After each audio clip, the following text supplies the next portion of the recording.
Hello, I'm Jakob. I'm a postdoc in the Vegetation Dynamics Research Group at Aarhus University, led by Sentinel. And today I'd like to take the opportunity to introduce you to how we've been using the Google Earth Engine to provide us with a priori stratifications of Arctic tundra landscapes using Sentinel-2 images to help us better plan our ecological field campaigns. And I want to straight away introduce you to our field site Disco Island, which you can see here in the background. It's located on the west coast of Greenland, and our research sites are down on the south end of the island. And in the 2019 field season, when we visited this field site, we really wanted to get at the relationship between vegetation and microclimate. And to do so, we decided to place 90 of these TOMS loggers in the landscape. They measure both temperature here at the top as well as soil moisture at the bottom. And then we conducted vegetation surveys in the immediate surroundings of the loggers along going with the data we collected from the loggers.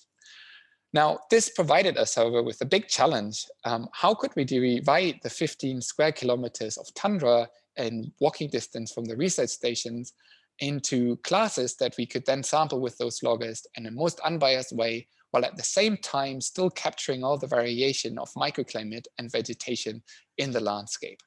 So we did a twofold approach there. To get at the temperature variation, we used the natural gradients from the bottom of this sea level here, from the bottom of the valley up to the top of the mountains, where you can see the snow caps. To get at the vegetation and moisture components, we decided to use remote sensing. So we wrote a short script in the Google Earth Engine that uses a Sentinel-2 image of the area, a 2017 and 2018 peak season composite, so these 2 years combined.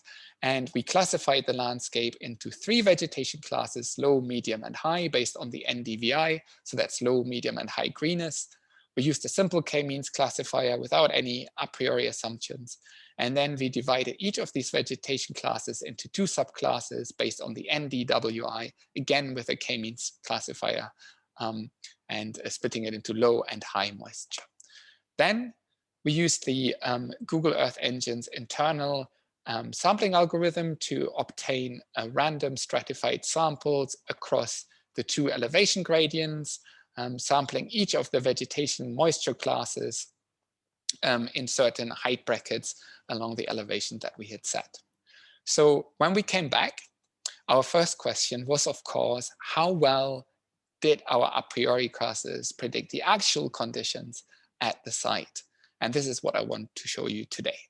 So the vegetation cover classes predict the plant cover pretty well. And you can see that here in this box plot on the right-hand side. On the lower side, we've got the low, medium, and high a priori vegetation classes.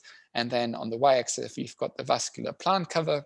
And you can see that these box plots separate very nicely from each other. And also the Chris-Cavallis test that puts that into statistically meaning shows that these differences are significant too.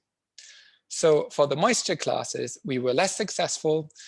Here you can see the vegetation classes again, but this time I've also added the low and high moisture subclasses that were derived from the NDWI.